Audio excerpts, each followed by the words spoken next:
शुरू से हमें सिखाया जाता है कि पौधे लगाओ और माहौल को खूबसूरत और खुशगवार बनाओ, लेकिन इसके बावजूद हम देखते हैं कि हमारी जो गवर्नमेंट है ना, तो वो इस चीज़ को यकीनी बनाती है कि जंगलात की कटाई को रोका जा सके, पौधों दरख्तों की कटाई को रोका जा सके, और ना ही इस चीज़ को यकीनी बनाया जा सकता है कि दरख्त लगाए जाएं।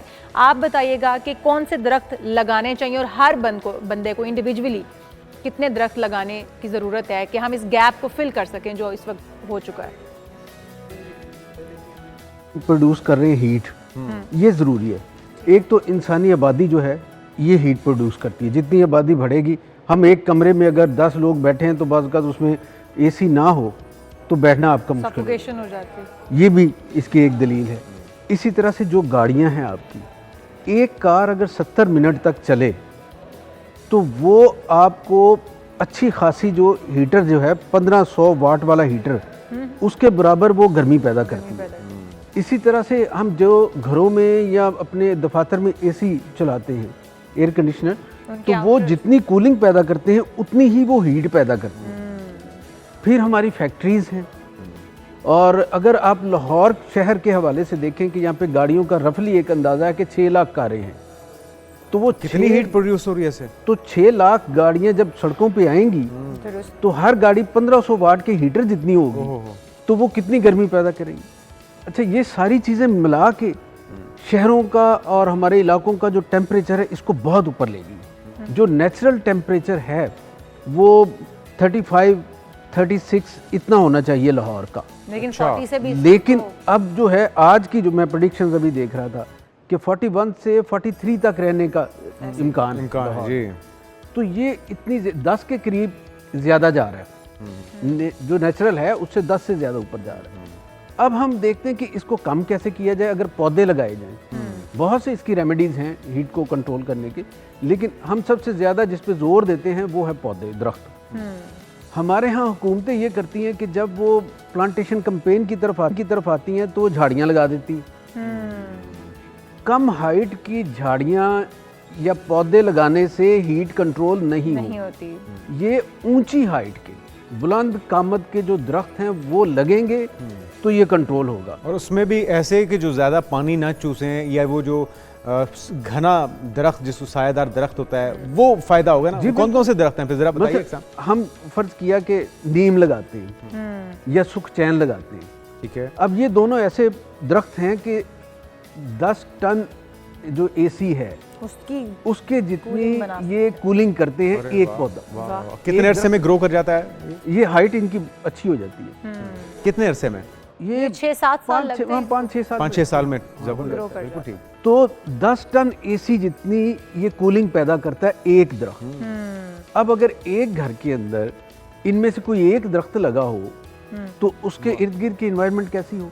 दुरुस्त। और जिन इलाकों में दरख्त कसरत से लगे हैं, यानी हम लाहौर के कई रोड्स ऐसे हैं कि जहाँ उसमें हम दाखिल होते हैं तो हमें एकदम एक टेम्परेचर गिरने का एहसास है। बिल्कुल ऐसे। मतलब मॉडल टाउन में अगर आप एंटर हो तो आपको लगता है कि आप किसी एसी वाले कमरे में आ गए। सही कह रहे हैं आप गाड़ी की मॉडल टाउन निस्बतन दूसरे इलाकों के अभी जी ऐसी शादाब है। इसी तरह से जो सरकारी कॉलोनीज हैं लाहौर में, GROs, आप वहाँ पे जाएं, गवर्नर हाउस के इर्द गिर्द जाएं, तो यहाँ पे आपको कूलिंग जो है उसका एहसास होता है। मॉल रोड पे चढ़ते ही मैं एंटर होती हूँ तो मुझे सबसे ज़्यादा ग्रीनरी अपने एरिया में लगती है। जैसे ही मैं अपनी सोसाइटी से बाहर निकलती हूँ तो हर तरफ जो है ना वो मुझे दरख्त नज़र ही नहीं आता। जैसे मॉडल टाउन में फिर मैं एंटर होती हूँ फिर मुझे ग्रीनरी का एहसास होता है। ऐसे हमारी जो हुकूमत काम कर रही है, मैं उसकी तरफ निशानदेही करूँगी जो पहले भी आपने बात की कि हम झाड़ियाँ लगाने पर फोकस करते हैं। सिर्फ झाड़ियाँ ही क्यों, हम लोग तो वो बूटियाँ लगाते हैं जिनके ऊपर रंग बिरंगे फूल लगेंगे और खूबसूरती नज़र आएगी। That's all. हमारा ये इंटरेस्ट है ही नहीं है कि हमने किस तरह से इसको ग्रीन पाकिस्तान बनाना है या हमने इसको ऑक्सीजन वाला पाकिस्तान बनाना है, हीट से फ्री बनाना है। तो जब हम यही छोटे छोटे जो पौधे हम लगाते हैं, ये बूटियाँ जो फूलदार बूटियाँ हैं मुख्तलिफ इक़साम की, उनकी जगह पे अगर दरख्त लगे होंगे तो एक तो सड़कों के ऊपर छाँवदार दरख्त होंगे, सायादार दरख्त हमें मिलेंगे और ऑक्सीजन और फिर हीट में भी कमी आएगी। तो ये गवर्नमेंट को शायद इन बातों की समझ नहीं है या उनके पास एक्सपर्ट्स की राय नहीं है पहुँची कि वो क्या करने जा रहे हैं और क्या करना चाहिए। जिन लोगों से मेरी बात होती है वो आमतौर पे समझते हैं इन इश्यूज़ को, लेकिन मेरा ये ख्याल है कि जहाँ पे गवर्नमेंट का चेक का निज़ाम है ना, कि वो एक एक्सपर्ट्स की महकमों के हवाले तो कर देते हैं एक्सपर्ट को, लेकिन उनके ऊपर एक बंदा ऐसा बिठा देते हैं पॉलिटिकल उसे उतना विजन उसका नहीं होता, वो कंप्रोमाइज हो जाता है छोटी छोटी चीज़ों। मसलन उसे आके उसके इलाके के लोग कहते हैं जी हमारे यहाँ यूं कर दें, वो वहाँ पे कंप्रोमाइज हो जाएगा। उसे बाज़ औक़ात करप्शन की भी इसमें शिकायत आ जाती है, वहाँ पे भी कंप्रोमाइज हो जाता है। तो जब तक एक्सपर्ट जो हैं वो बाइख्तियार ना हो और उनके पास एक लंबी मुद्दत का एक प्लान ना हो, आप नहर के किनारे मेरा भी ख्याल की बेहतरी है। नहर के किनारे देख लीजिए, जहाँ पर बड़े दरख्त लगाए जाने थे, गुलाब के दरख्त पौधे लगाए जा रहे हैं। अब गुलाब ना तो बढ़ेगा, ना छांवदार बनेगा, ना ऑक्सीजन का जरिया लगाने कितने हैं पौधे, ये भी तो सवाल है ना। कितने पौधे लगाने हैं, कहाँ कहाँ लगाने हैं, और इंडिविजुअली अगर गवर्नमेंट जो अपना काम कर रही है वो कर रही है, इंडिविजुअली हमें भी तो कुछ करना है बहैसियत इस पाकिस्तान के शहरी के तौर पर। हमारे सामने फौरी तौर पे शहर की मिसाल दें तो लाहौर ही है, जहाँ पे हम बैठे बात कर रहे हैं। लाहौर का जो एरिया है 80 हेक्टर्स जो हैं, ग्लोबल फॉरेस्ट रिपोर्ट के मुताबिक ये यहाँ पे कुदरती जंगलात है। यानी इन सारे दरख्तों को अगर जंगल आप कंसिडर कर लें, जो नहर पे लगे हैं, जो जीआर में लगे हैं, जो इर्द गिर्द प्लांटेशन, जो बागात हैं, जो माल रोड पे जिस तरह आपने कहा माल रोड पे लगे, इन सबको लगा लें तो ये 80 हेक्टर बनते हैं। ठीक है। अच्छा, ये लाहौर का जो एरिया है ये उसका 0.1% बनता है। अच्छा, जो स्टैंडर्ड है छांगा मांगा के जंगलात भी अगर डाल लिए जाएं बीच में, नहीं वो लाहौर वो अलग नहीं है, वो तो जाहिर है अलग है, वो तो जंगल पूरा है। लेकिन स्टैंडर्ड जो है वो है कि आपका 25% जो एरिया है वो जंगलात पे होना चाहिए, ये स्टैंडर्ड है।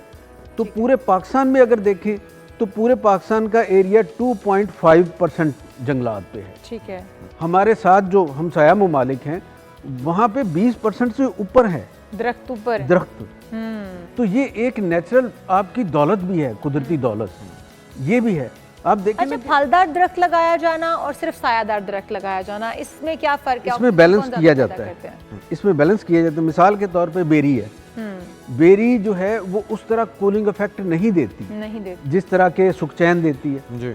लेकिन बेरी का साथ चूंकि फल है, आम है, हाँ, ये इनके चूंकि साथ फल भी हैं और फलों के ऊपर फिर परिंदे आते हैं, वो आपका इकोसिस्टम पूरा जो है वो इस तरह बहाल रखते हैं। तो आपको ये एक प्लान के साथ रखने पड़ते हैं कि कितने % आप छांव वाले दरख्त लगाएंगे, कितने % आप फल वाले लगाएंगे, तो फिर आपकी नेचर जो है वो पूरी तरह ग्रो करेगी वहाँ पे और नज़र भी आएगी। यहाँ पे हमारे यहाँ हुकूमतें चाहती हैं, लेकिन फिर मैं कहता हूँ डिपार्टमेंट भी बने हुए हैं, पार्क्स एंड हार्टिकल्चर है, उनका बजट भी अरबों रुपए का है। अब वो करते क्या है, ये जो जिसकी बाबत आप लोग कह रहे हैं ना कि फूल लगा देते हैं, फूल भी हमारी ज़रूरत है, लेकिन अक्सर जगहों पे ग्राउंड कवर लगा देना चाहिए। यहाँ जहाँ पे कच्ची जगह है वहाँ पे ग्राउंड कवर कर देना चाहिए। वो घास की मुख्तलिफ अक़साम है या बूटियाँ हैं, वो बड़ी सस्ती होती हैं, वो लगा देना चाहिए। घास भी इसमें असरअंदाज होता है मौसम को बेहतर रखने में, एनवायरमेंटल चेंज जी, वो इस हद तक तो ज़रूर है कि आपकी अगर गर्द है तो वो कवर कर लेता है, कलीन का काम देता है घास। ठीक है। तो ये तो, और पानी की रिचार्ज, जमीन के अंदर रिचार्ज का सिस्टम चल रहा है, वो भी घास की जी, वो फिल्टर करने में वो मदद देता है। घास आपकी वेजिटेशन जो है सरफेस की, उसको बाहर रखने में मदद देता है। लेकिन आपको अगर टेम्परेचर कंट्रोल करना है उसके लिए तो फिर आप बड़े दरख्त लगाने पड़ेंगे। आप नीम लगाएं, आप अर्जुन लगाएं, आप धरेक लगाएं, आप जामुन लगाएं, आप आम लगाएं, आप एलेस्टोनिया लगाएं, लेकिन आप सफेदा ना लगाएं। आप पानी चूस भी रहा है और हमने एक प्रोग्राम पिछले में बात की थी, आप मोनोकार्प्स ना लगाएं, पानी का कबाड़ा है। बिल्कुल ठीक है अशरफ शेख साहब, बहुत शुक्रिया, और उम्मीद करते हैं हुकूमत अपना काम कर रही है, हम इंडिविजुअली भी अपना करें, फर्ज अदा करें। अपने घरों में जरूर पौधे और दरख्त लगाएं ताकि आप भी मौसम में बेहतरी लाने की वजह बन सकें।